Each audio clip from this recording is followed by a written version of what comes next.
Man to Men is for men like me. I'm Matthew Shipley, and I'm a junior studying math at Vanderbilt University. I hope you enjoy this episode. This is Man to Man, the audio journal for Christian men living faithfully and leading courageously. I'm Jared Musgrove, and we're back in our Live Faithfully segment devoted to the Psalms of Ascent. And this is a time in your day and in mine where we want to dive into a particular section or theme of Scripture, giving each of us the chance to listen personally for what God may have for us, and to lead each of us into meaningful discussions with your cell groups, with our men's groups, or with friends gathered around a fire, or with those that you're sharing the gospel with. These are conversational, hopefully leading you to a deeper conversation with God and one another. And we're continuing this season in a section called the Psalms of Ascent, so called because they were sung by ancient Hebrews who were gathering together and going up, that is, ascending, to worship God together in the temple at Jerusalem. A theme of these psalms is looking at God's acts in our own past to cause praise and gratitude in the present and prayer for the future. We're in Psalm 121 today, and we're continuing the story that we did last time. Remember, we had a lone man who was in dire straits, in distress, had been slandered, and was at a turning point in his life where he said, I need people of faith around me. Well, now he's joined up with those people of faith, and that's who we're going to hear singing in the next 14 episodes, including this one, Psalm 121. I'm going to be reading from the English Standard Version, and as we get into some of the discussion, I'll cite a little bit of differences from the Christian Standard Bible, and then you'll also hear a little bit of Robert Alter's translation from the Hebrew Bible thrown into some of our discussion. I lift up my eyes to the hills. From where does my help come? My help comes from the Lord who made heaven and earth. He will not let your foot be moved. He who keeps you will not slumber. Behold, he who keeps Israel will neither sleep nor slumber. The Lord is your keeper. The Lord is the shade on your right hand. The sun shall not strike you by day, nor the moon by night. The Lord will keep you from all evil, and he will keep your life. The Lord will keep your going out and your coming in from this time forth and forevermore.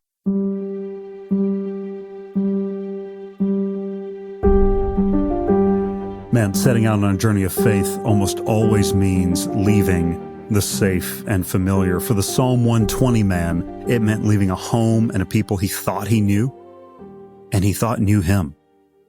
Now, he lifts his eyes to distant hills, a long journey ahead to Jerusalem to worship with fellow saints, and he's preaching to himself as he opens up this psalm. He asks himself, I'm looking ahead at what's coming. Are the mountains going to help me? It's a big mountain range over there. Now, you need to see the mountains not as a 21st century man does, as a place of majesty and retreat and maybe recreational challenge. But we have to see the mountains as an ancient Hebrew. The mountains in those days that laid along this journey to go up and worship God together were where many of the idol worshipers actually hung out and practiced worship of nature, sun, moon, stars, really anything but the one true God. This man's self-talk is a sermon. He's saying, I can't put my hope in what the mountains hold and what the idol worshipers are about. But then he's still faced with the ever-present human question, who or what will save me? He says, I lift my eyes toward the mountains. Where will my help come from? My help comes from the Lord, the maker of heaven and earth. So instead of allowing his flesh to talk to him on the walk, he talks to his flesh. He can feel the draw to trust in something other than God as he begins this journey, and he links up with these fellow travelers. He knows he can't go back to the former community that was in conflict. So what's the remedy? Well, address yourself as the man does. Say or sing it out loud. My help comes from the Lord, the maker of heaven and earth. Maybe wherever you are right now. You're driving in your car. You're getting ready for the day. If you're in a noisy place, you can still pray this. If you're in a quiet place, even better. Just say to yourself right now, my help comes from the Lord, the maker of heaven and earth. That may be your entire devotion for today, or maybe even this season of your life, a breath prayer, when you're tempted to go somewhere away from God for relief from your stress or your trouble. Help won't come from anything that's not offered to God. That's idol worship. Instead, do what an old preacher said and preach to yourself. Preach to your flesh and remind yourself in the car, in the hallway, in the office, in the shower, my help comes from the Lord, the maker of heaven and earth. And then the rest of the travelers join into this song. They sing together, He will not allow your foot to slip. Your protector will not slumber. Indeed, the protector of Israel does not slumber or sleep. The Lord protects you. The Lord is a shelter right by your side. The sun will not strike you by day or the moon by night. You might never know it if you just breeze through these psalms. But this is where the self-talk ended and the community song began. All that has come before has been that individual man realizing and choosing and fighting to get on the road to worship God. What he and each of us are going to find is that we have fellow travelers, and they will help us find our strength in God and face dangers together. These are community psalms, guys. There are 3 dangers in this portion of the psalm that the community sings, maybe 4 C's together. A twisted ankle on the walk or the climb, maybe weariness or falling asleep or being overtaken by robbers, and the ever-present desert threats of sunstroke or, get this, moonstroke. More on that in just a second. These dangers are presented by the voice of the community in unison. It's their response to our earlier question, or the man's earlier question of who or what will save me. The community comes in and tells him exactly who or what will save him from these dangers, toils, and snares. Traversing the Near Eastern desert is dangerous, a lot like facing life alone. This community reminds you that no matter the danger you face, the Lord is able to keep you from falling. That's a New Testament promise in Jude 24. And the Lord does not need to sleep. He doesn't nod off as humans tend to do. God is ever vigilant, and he will night and day guard you from the sun sapping your energy, as well as keeping you from becoming moonstruck. I said I'd mention that a little later. Moon sickness or being moonstruck was this dizzying type of madness driven by being in the desert night all alone. All of these were very common to ancient Near Eastern travelers. Here's the confidence of this community. Their God, our God, keeps, other ways of saying this is guards, protects his people everywhere, every night and day. So confident is the community traveling together to share this together that they repeat the Hebrew word for keeps or protects or guards 6 times in this Psalm 121. 3 times in the passage, 3 more here coming up. The Lord will protect you from all harm. He will protect your life, they sing together. The Lord will protect your coming and going, both now and forever. The repetition of the Hebrew word for protect or keep or guard continues in these closing lines of Psalm 121 to underline, underscore, make it bold the idea that if you are the Lord's, if you're walking with him and his people, he will keep you from all evil. He will guard your life, men. The hymn they're all singing right now together is emphatic.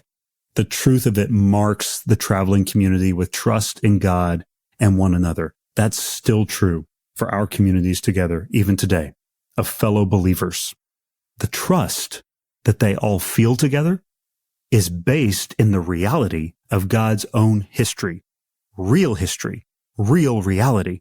Remember back in verse 2, my help comes from the Lord who made heaven and earth, that breath prayer.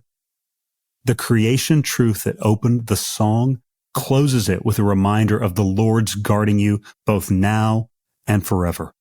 Those are the final words. Not even just a few days into the Psalms of Ascent, into this journey together, this community is reminding one another of God's story, the one that real history is telling. Man, that's a crucial aspect of the community with which you surround yourself, men. We all have our individual questions, laments, we've definitely got challenges. Where can you go and share them? Part of God's creation is community. Starts back in Genesis 2 and just continues on. He said that it was not good for the man to be alone. This meant a mate as well as friends for the journey. I understand that can be a tender spot in your heart and in mind. Friendships with fellow men can be rocky ground to travel. But the God who made heaven and earth hasn't left you alone on this walk. Hear me. There are brothers and sisters to share it with you. That's part of his keeping you, men, his guarding you, his protecting you. Godly companions are part of his guardianship of you. And just like this community journeying to the temple to worship their God together in spirit and truth, this community can remind you of truth when you most need it. So here are some things to consider in community as you meet together as a group, as you gather around the fire, as you just get an opportunity to catch up and say, what is God doing in your life and how can I help? Maybe even think right now. Maybe if you're in a place where you can write out just a quick breath prayer to the Lord, asking for his presence and help for this week. Anticipate the troubles like these pilgrims do. Ask for his nearness in those troubles and share it together, men, when you gather together. You might also consider and share, what is God protecting you from right now? Many times we lack gratitude because we don't actually stop to consider, like these pilgrims did, and remind one another all the ways that God is protecting us. So share together, what is God protecting you from right now? How is he protecting you and enveloping you, keeping you from losing your mind or getting sapped by the sun's rays, or maybe just the busyness of life? And then consider this one. Who helps you fight the challenges ahead? We're not meant to go it alone. We certainly don't grow alone. Our Psalm 120 man found that out. And he's linked up with this community going up to worship God. Who helps you fight the challenges ahead? Part of that is sharing with one another what the challenges are. So do that this week as you meet together. And then pray together, that breath prayer. Where does my help come from? My help comes from the Lord, the maker of heaven and earth. You can pray that over one another in your groups this week. That's my prayer for you, men. We'll talk to you soon. Man to Man is a creation of Beta Upsilon Chi, the nation's largest Christian fraternity, commonly referred to as Bucks. You can find out more about Beta Upsilon Chi by transliterating our Greek letters and adding a .org. That's boix.org. If you're enjoying this podcast, please consider supporting us by clicking the individual partners link in the show notes. We are produced, rather well I might add, by the good gentleman of the Good Podcast Company. Producer Bradley's at the helm over there. Until next time, I'm Dr. Jared Musgrove with Man to Man.